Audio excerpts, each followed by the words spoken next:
Drive safe. Bye. Alright, back to the Philippines.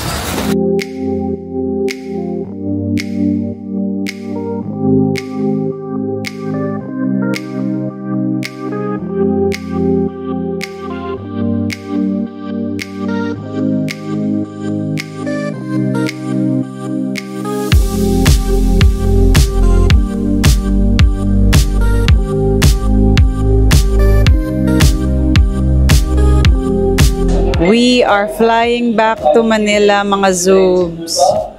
At ito, andito na kami sa airport. Taga-antay na kami ng boarding namin. Ayan, gaya ng sabi ko sa inyo kanina, mga Zoobs. Taga-antay na lang kami ng boarding namin. Medyo maaga kami dito. At buti na lang maaga rin kami kasi parang ang dami-daming tao ngayon sa airport. Ayan. As you can hear, medyo maingay.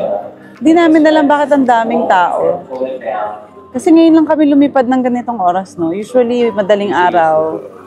Oo, madaling araw. Tapos kapag marami ng tao, kapag boarding na, kanina pagpasok pa lang namin dito sa mismong airport sa baba, ang dami talagang tao. So, umaambon pa. Kasi sabi ko, naku, buti ang aga natin. Pero pagdating namin sa Qantas line, walang tao. Kaya tuloy, andito na kami nakaupo. Pero hindi ako magre-reklamo kasi it's better na nag-aantay kaming nakaupo kaysa naman nakapila kaming nakatayo. Kumain na rin kami. I had egg sandwich, tsaka water lang. Ayoko munang mag-coffee kasi lately, well, everyday ako nagko-coffee dito sa Australia. So magsa-stop na muna ako kasi alam niyo naman yung tiyan ko. Ayokong umabot ako ulit dun sa point na talagang tinodo ko.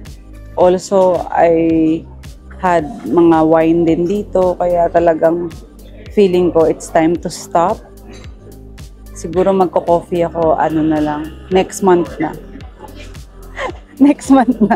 August, ano na ngayon? August 28 na ngayon. Next month, ilang araw na.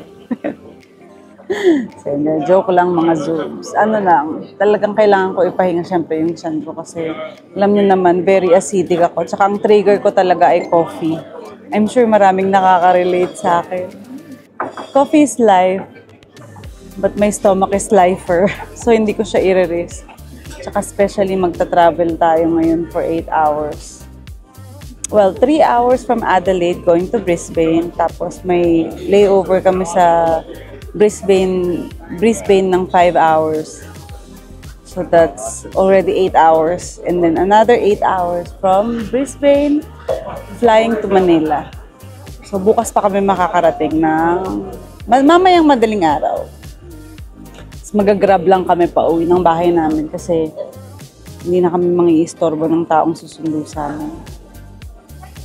May cash ba tayo? Saan? Saan yung cash ni Aliyah? Wala. She had it stashed away, diba?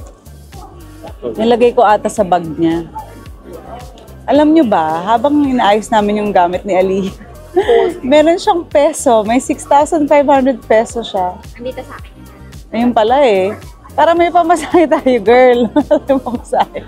Wala kami peso. Ayan. Ibibigay ko sa kanya yun. Lele ha, ikaw ha, nagtatago ka ng kayamanan ha. Nga lang, di namin magastos dito. Bibigay natin yan kay Aliyah. Very good siya. Dahil may naipon siya. I think yun yung mga pamasko niya every time na nagpupunta kami ng Pilipinas. Tinatabi niya. So, nakuha ko yan sa mga damitan niya. Ang lamig. Buti na lang nag-jacket ako. Dapat, pinaplano ko kanina, magti-t-shirt lang ako. Listen to your instinct, guys. Buti na lang nag-jacket ako. Pero manipis nga lang yung jacket ko. Okay na to. This is actually very comfortable. Kasi malambot. Ha? 11, 20. Ay, 10. Ah, okay. Maglalakad na tayo. Maglalakad na daw kami ngayon sa aming gate. Okay. We can charge. Akin na yung bag ko dyan, Len. Dito ko patong yung bag ko, Daddy. Kasi ano eh. Mas flat to kesa doon. I got my bag from Jaja. Ang tagal na itong bag na to. Nakatago. At may pillow. Ang lamig. Okay, let's go. You always make me feel like, oh yeah, you never leave my thoughts alone, yeah, you're the reason I'm going out my mind. I just can't stop thinking about you. Take it away, feeling too good to me. Chilling all day, all in your space is where I wanna be. Here in this room, what did you do? I just can't get enough. Too caught up in your love. I've been trying to forget, but you won't let me. Something in my brain wants you. I've been hanging by myself, asking for help, but nothing seems to work on you. Yeah, you always make me feel like, yeah, you never leave my thoughts alone, yeah, you're the reason I'm going out my mind. I just can't stop thinking about you. Just can't stop thinking about you.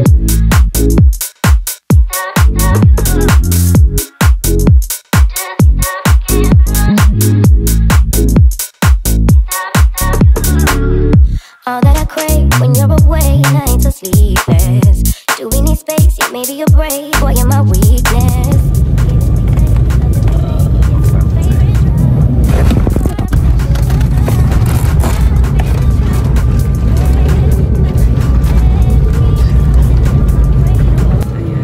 Welcome to Brisbane, Yagara Country. Local time is currently 2:30 p.m.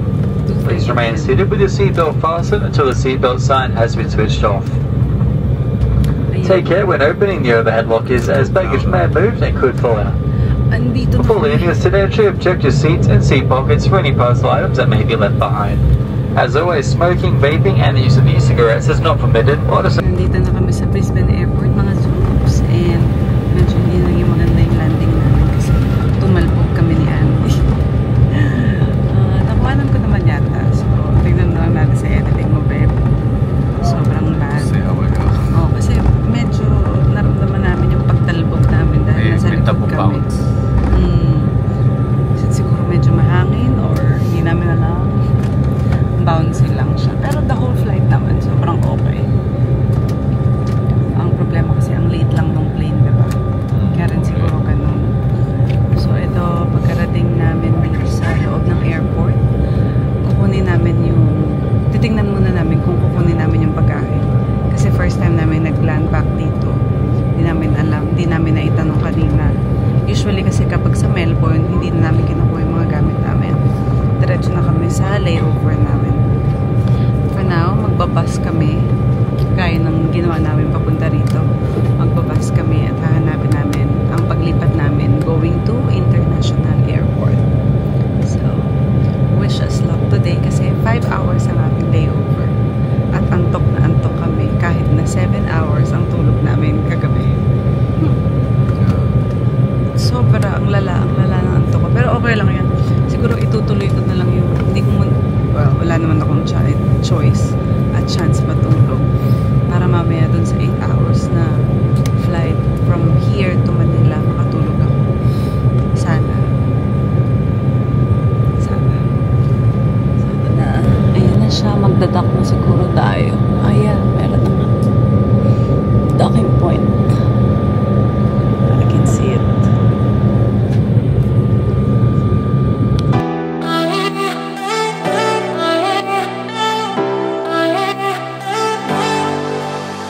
I wasted all my time, I wasted all my nights, I wasted it on someone who's indifferent. He didn't love me right, he told me I was blind, but I never really wanted to listen. You have been here since day one, seen my ups and downs, never left my side once, yeah, you stuck around. Who knew it was you? You have been here all along, you have always been the one, yeah. Who knew it was you? You have always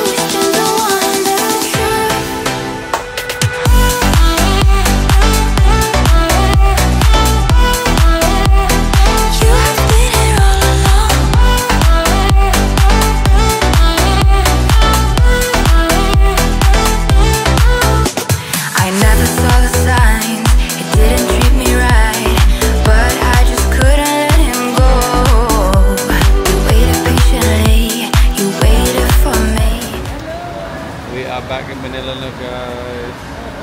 Ito na, nantay na namin yung binok namin na grab car. Yeah, there's a new area that you have to come to if you're going to get a Grab Terminal 3 guys. Dapat pupunta kayo sa Bay 14. Tapos papasok kayo sa loob. Hahabulin nyo kung saan yung grab car pick up. Ang bait nung grab ko kasi in-instruct niya ako. Kasi sabi ko, hindi ko alam yung A10. Actually, I didn't even know where you were going. Bay 9 lang kuya, Bay 9. Me and Lynn were wondering where you were Sabi niya, going. hindi po ma'am, punta kayo sa Bay 14. Papasok kayo sa loob. Tapos magkita tayo sa A11. Ayan, nandito na tayo. And approaching na siya. Yeah, I think he's here already. NEP, baka yan. Ayun na, tama. Okay. Oh. NEP. NEP. Let's check. Yep, that's the one. Oh, let's go.